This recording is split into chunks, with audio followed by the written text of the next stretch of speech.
Hello! In front of me I've got Nokia G20. Today I'll show you how to hide Notch in your smartphone. Firstly, make sure to download this app from App Store. Then tap on Install.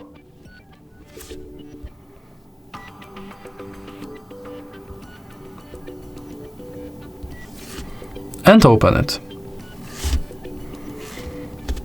Scroll down and agree to terms.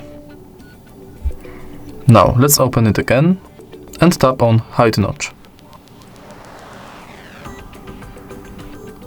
Again, tap on Nacho Notch and allow display over other apps.